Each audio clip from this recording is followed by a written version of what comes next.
Hello and welcome to the third episode of GUTV Bracketology. I'm the executive producer, Kaely Lawler. And while unfortunately our Zags basketball season ended a little early, we still have a lot to do here at GUTV. And we had a great time putting this show together, finding a way to honor our team. With that, we hope you enjoy the show and let's begin.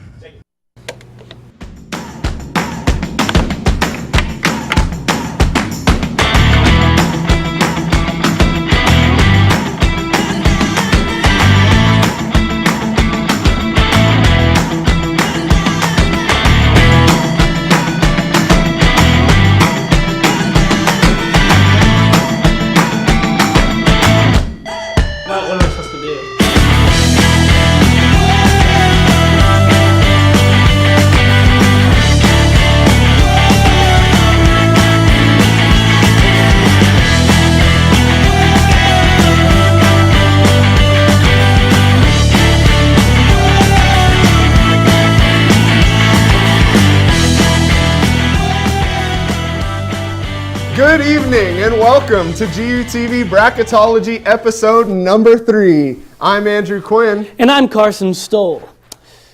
Unfortunately, our Zags are no longer in the NCAA tournament, so let's take a moment of silence to mourn the loss of the premature ending of our season after the Sweet 16 defeat at the hands of Florida State.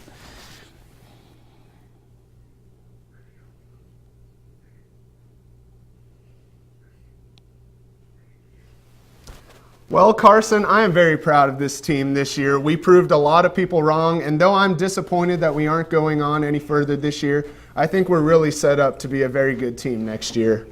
For sure. Our team was kind of in a gray area this year as to where we would end up, but as the season progressed, it was pretty clear that we were going to be competitive as always in the NCAA tournament. Yep.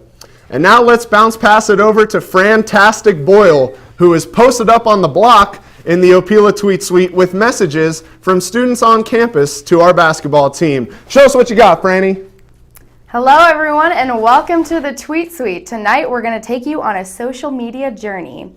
First, our friend Andrew Lee Penwell wanted to have a more personal face-to-face conversation with our Gonzaga community to see what they thought about this season.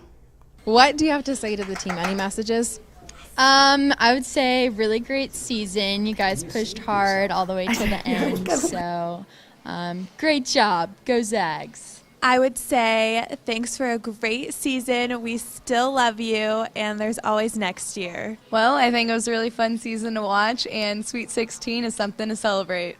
That we're extremely proud of you guys. You were WCC champions. You made it to Sweet 16, and next year, seeing you guys in the Final Four, we're going to win it all. Go Zags. Great job on the season. The Sweet 16 is no small feat. There's always next year. We better be back next year at Final Four and put my money on it.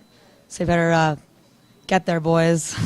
Well, all I really care about is we didn't have to face Xavier this year. We made it further than Xavier, so woot woot. Settled a family rivalry for us. So go Zags. All I have to say is 2019, year of our team.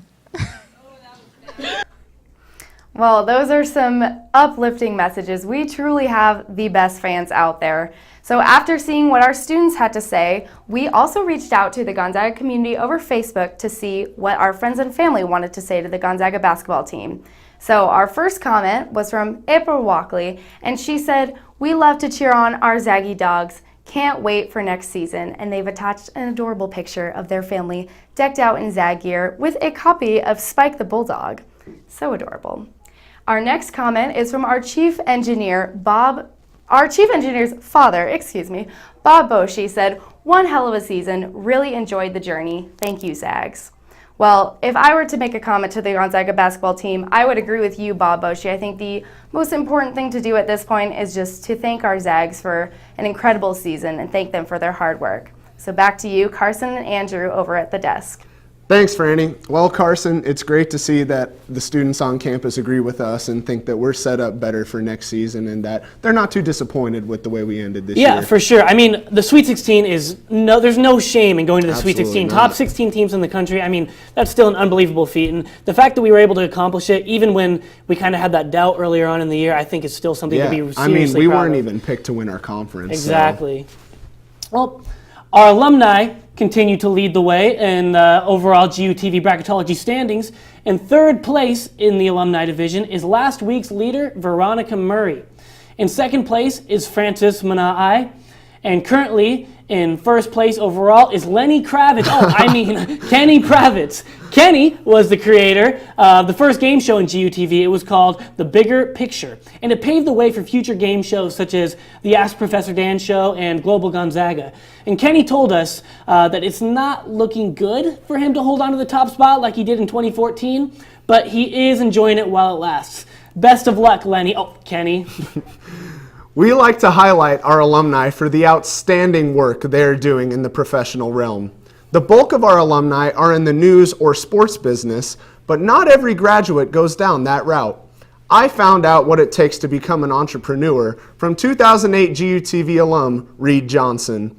Reid found an exciting way to put his fabulous creative talents and his shooting and editing techniques to good use. He is engaged in a different kind of digital narrative. I tell people, it's really nice to be able to see kind of your wedding day in movement. Gonzaga alum Reid Johnson took the path less traveled to find his true calling in digital storytelling. So I worked at Q for about 3 years. I felt like I just wasn't getting able to use the creativity I wanted to. And so my now wife and I were out for Valentine's Day, and we were at a winery, and we were talking to the guy, and he was talking about how he had his own winery and basically could, work his own schedule. And I thought that sounds, really great that he has something that he owns that he can do and believe in. Even though he took the less traveled path, he wound up discovering his niche, which was something he never saw himself doing. It really is a lot of trial by error. I had no intention of doing wedding videos, which is ironic now because that's probably 65-70% of our business. We do over 60 weddings a year. A lot of the time in news, it's not always the best circumstance, or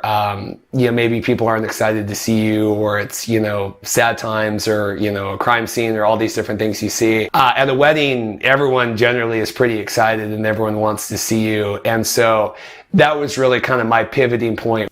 2 weeks ago, the Bulletin published an article about a group of GU students. Reid credits his time at GUTV for shaping his broadcasting talents, but he once weighed the option of leaving Gonzaga. When I was a sophomore, I was going to transfer to Santa Clara, and they had a really extensive broadcast program there. And I went down and toured and was pretty set on transferring. And then I really did think about kind of the individualized attention that we got at Gonzaga, and I decided to stay. Whether he is shooting a corporate promotional video or a wedding, Reid continues to utilize his creative instincts and what he learned at GUTV to continue to produce the best made videos around.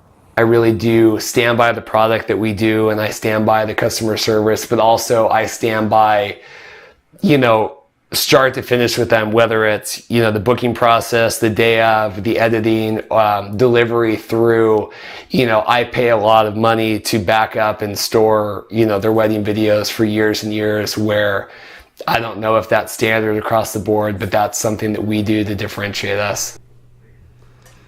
That was something I really enjoyed putting together. Reid is awesome, and the work he is doing is just phenomenal. So all of you alumni out there who are getting married soon in the Pacific Northwest, JD or A1, be sure to hit Reid up. He will take excellent care of you. All right, Andrew, I think it is time for us to reveal the total amount of donations that we have thus far for GUTV Bracketology. I have the donation totals right here in this envelope, and we're about to open this right quick. And we're hoping it's a big one. Big money, big money. Oh, I'm already tearing the envelope. Nice one.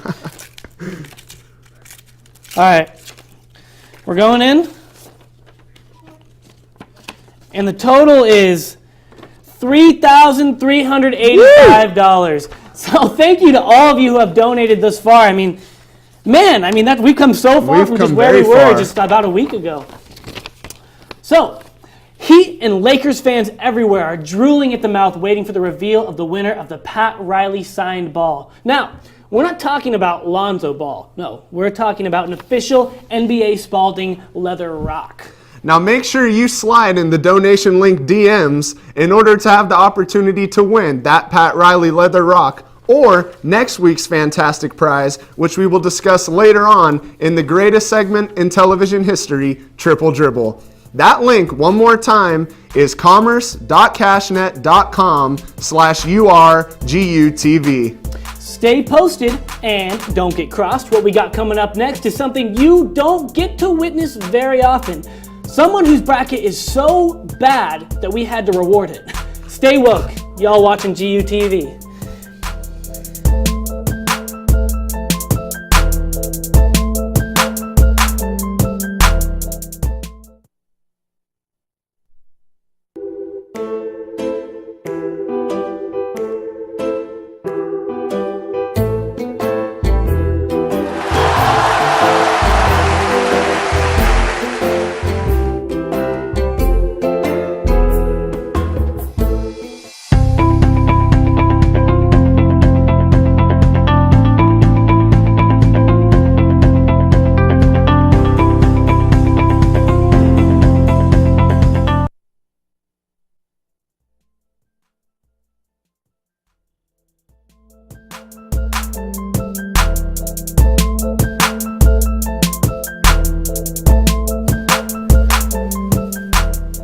Welcome back to GUTV Bracketology number 3.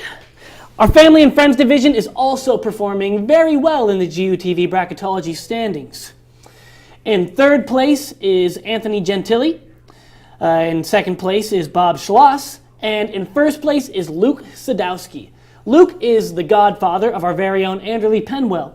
He is also a huge John Stockton fan.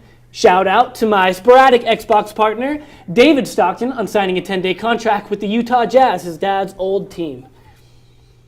Switching to the pile of hot garbage that is the current students division, in third place is our executive producer, Kaely Lawler. In second place, and making sure no one forgets that, is the uncanny Franny Boyle. With how good her bracket is doing, you could almost say she is boiling right now. And still our leader is the man who could barely afford that Burger King crown for our last show. And his last name is a perfect example of his jump shot, J.D. Bricker. Congrats to the three of them on leading possibly the worst division in GUTV Bracketology history. Also, a special congratulations to Jacob Dizon, who has clinched dead last in the GUTV Bracketology standings. Wow. He has 0 possible points left and is the winner of this here roll of toilet paper. He's gonna need it if he wants to mop up what he left in this tournament. This for you, Jacob. Big ups, man. Big Look at ups, that. That's for Jacob. you, baby. All right. Rachel Carlson of The Rachel Carlson Show is living out her last moments as a Gonzaga student. From broadcasting to theater, Rachel has had no trouble flexing her special talents. This is Rachel. And this, well, yeah, that's me. And you're probably wondering, how did I end up like this? Well, let us meet Rachel. Rachel entered Gonzaga as a broadcasting major freshman year, and since has never had any issue throwing herself into the spotlight. I was just hyped. Freshman me was just hyped about everything. This hype led her to enter a speech competition, where she got her very first exposure to our own Professor Dan. One of my first experiences with Professor Dan was through the John Quincy Adams speech competition. I entered my freshman year because the prompt was why we chose Gonzaga. But somehow, Gonzaga manages to find the extraordinary in every student and prepares us all to go out and, as the Jesuits say, set the world on fire. However, this excitement wasn't her only motivation for writing a spectacular speech. Also, there was a cash prize, and poor freshman me just wanted some ramen or something. And the winner of the John Quincy Adams Speech Competition 2015 and receiving $150 is, can I get a drum roll? Rachel Carlson. Congratulations. Rachel also credits her experience in theater as giving her an edge in broadcasting. Yeah, I think starting off acting in like kindergarten and then doing it all throughout grade school, middle school, high school, and then in college really helped me to develop my TV personality. Though she hasn't been acting on the Gonzaga stage, she has found new enjoyment in makeup and costume design. I think some of my best theater experiences here at Gonzaga have been costume designing. I had never done anything other than acting coming to Gonzaga. I had the pleasure of being in a production designed by Rachel. However, she did dress me in a horrible pair of jorts that I don't think I can forgive her for. With graduation nearing, Rachel looks forward to her long-term goal. Long term, I want to own my own production company and produce films. I am actually moving to Los Angeles in late August, early September-ish. I want to be able to spend the summer at home. I love my family, I love my dog, I love Seattle, and it'd be nice to be able to spend the last few months at home that I can, and then I'm gonna go work in television. Our alumni network has really come through for me, and I feel very fortunate. Her experience in theater and love for broadcasting have prepared her for success in her post-grad life. Not only a classmate, but a What he's forgetting to mention is that I'm also beautiful, very talented, and this program is going to miss me a lot.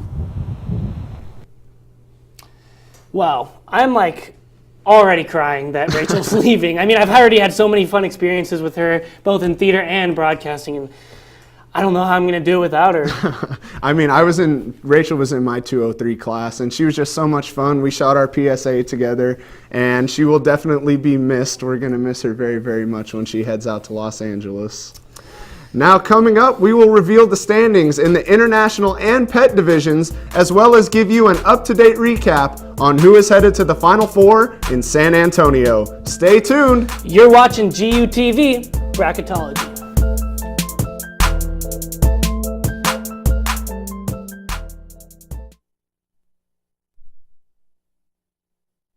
The experience that you have abroad is going to be as meaningful, I believe, as the effort that you put into it. I hope that what Study Abroad and what the Center for Global Engagement in particular does is that it opens up the whole campus to both differences and both that engagement, that willingness to change, and by doing that lift you up in a way that expands your mind and helps you engage the world in a different way. Go abroad.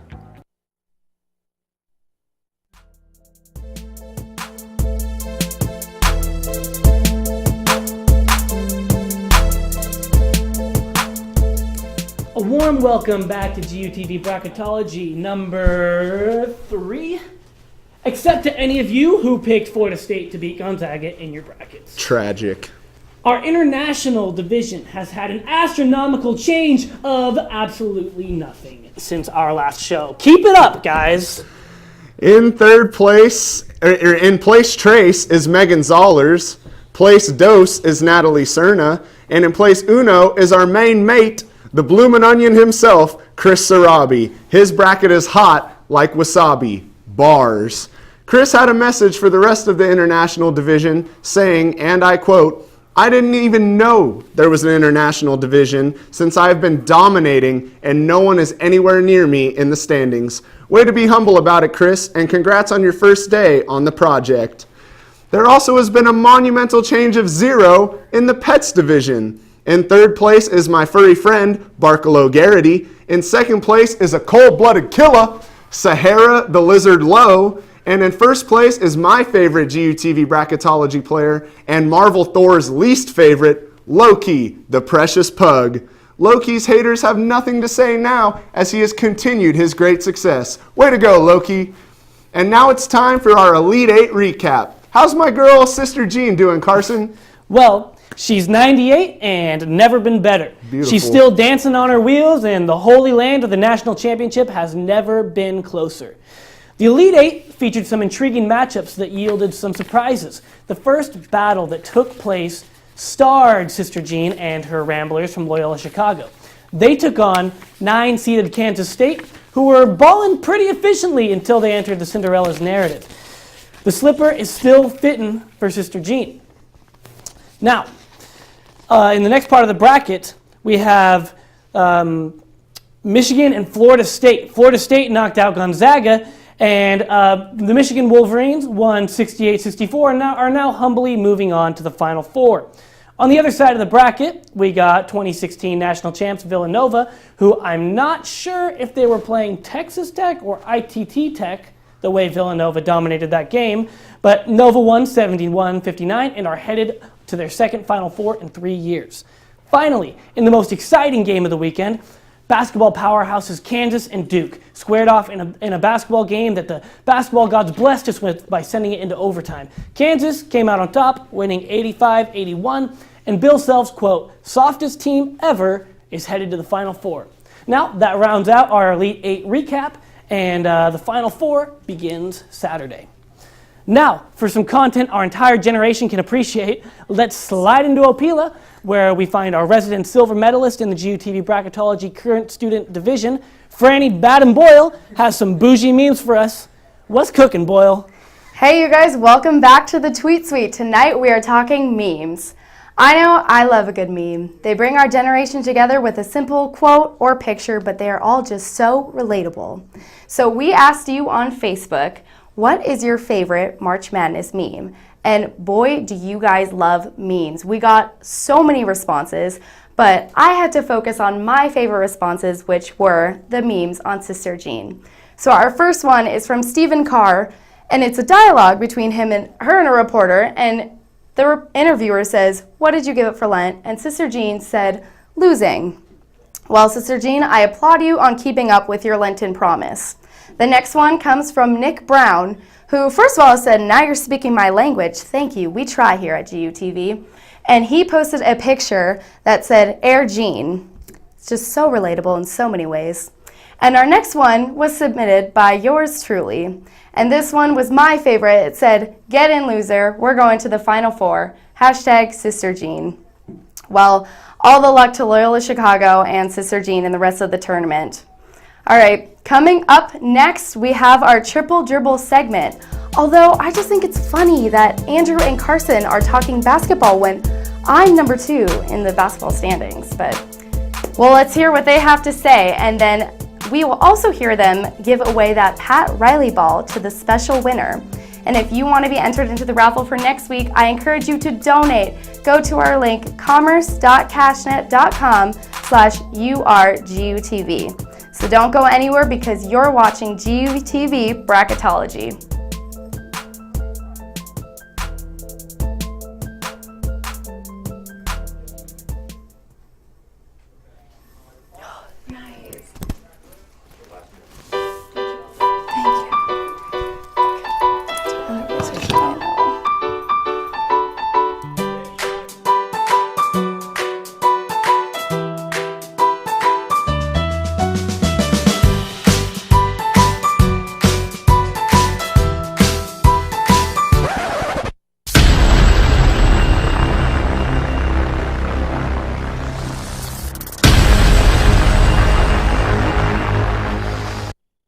So, as a college student, I can't really have a pet of my own. But I want to do something to help out these, really neglected animals. I mean, we can't help all of these animals, but every little effort goes a long way. Because, quite honestly, every animal deserves at least one happy day. What is faith? Where is God? If you have these questions, explore them in a CLC. My name is Bryce Rickers and I'm a CLC group leader. CLC stands for Christian Life Community. People can get out of CLC a sense of comfort, a sense of safety. To get involved with CLC, students can go right to the University Ministry Office. All groups are willing and ready to accept any new participants.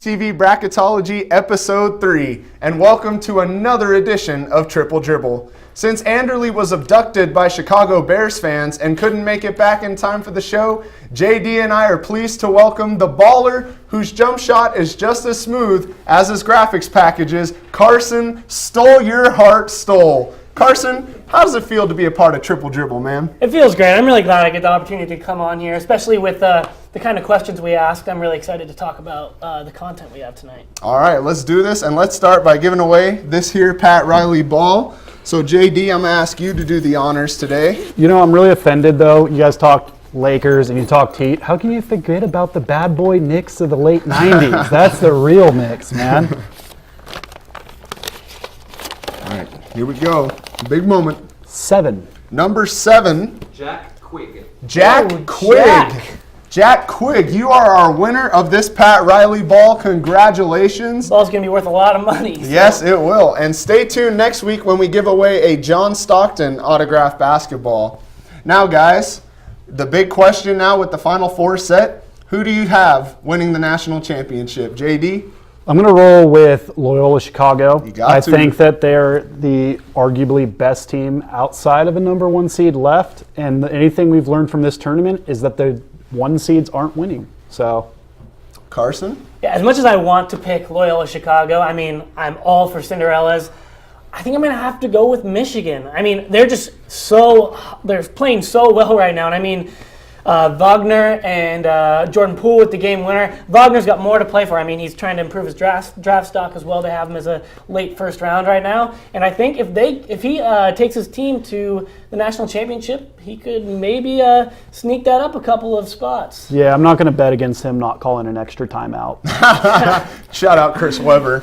Well, guys, for me, I think it's going to be the Villanova Wildcats for multiple reasons. Obviously, they've got a great team. McCall Bridges, Jalen Brunson, who is a National Player of the Year candidate, and they've got Dante DiVincenzo off the bench to knock down threes. They're a very complete team, and I have them in my bracket, so hopefully they win so I can beat Olivia and she can stop talking all that smack. So I would like that too. Yeah, well, so let's go Nova at this point, but of course you got to root for Sister Jean and the Ramblers. You can't. There's no way to cheer against them. Let's not count out the Jayhawks, though. Kansas is one of those teams that just, no matter how good or bad they are in a season, they're always there at the end. Yep, and I mean, Bill Self is still a great coach, and he's got another great player, Devontae Graham, leading that team. So Kansas is good, but I'm going to roll with the Nova Cats. Now, guys, the next question is, as it pertains to GUTV Bracketology, who do you guys think is going to win overall this year? Carson? For me, I'm going to take the role of the underdog in this situation, and I'm going to go with Loki. Let's go. The only team he has left is Loyola Chicago, but, I mean, if they do win, he could slide up there in the rankings, and he could potentially win this thing. So he's the only one that has them in their Final Four. Yeah, I don't really care about the winner at this point. I'm taking Olivia to beat you, though, and really? Jacob to finish last. So. Yes, well, you're assured of at least one thing. I got to bet the win. Well, for me, I think it's going to be Luke Sadowski. Shout out to Anderly, her godfather. He's got 301 points left to get. So I think that Luke's going to end up winning this thing. Now, looking into next year for the Zags, obviously we've got a lot of turmoil going on right now with conferences and what we're going to do. But let's just talk about the team next year. I mean, most likely Rui and Killian will come back. We're also going to see Brandon Clark, the transfer from San Jose State. What do you think that our viewers can expect next year, JD? Well, the first thing is, I don't want everybody to get too afraid, but some little insider information. I know a guy that works in the scouting department for a specific NBA team. Rui is going to consider coming out, is what they're getting. We don't know if he's going to hire an agent yet, but we do know that he is projected as high as 15. Wow. Yeah, I actually did hear some insider information as well. And I mean, him and Tilly, if they both chose to leave, they would both get drafted. But the thing is, everyone knows that they could really benefit from at least one more year. And I think the Zags too, especially with kind of what we experienced with Zach Collins last year, I got a feeling there's going to be this kind of loyalty lingering around that they're going to kind of want to grab onto. So I expect them to stay around, and I think the Zags are going to make a big run. Yeah, and I'm very excited to see Anton Watson, the freshman, as well as Joel Ayayi. So anyway, thanks a lot, guys. This is it for Triple Dribble, and our final episode of GUTV Bracketology airs next Wednesday at 5 p.m.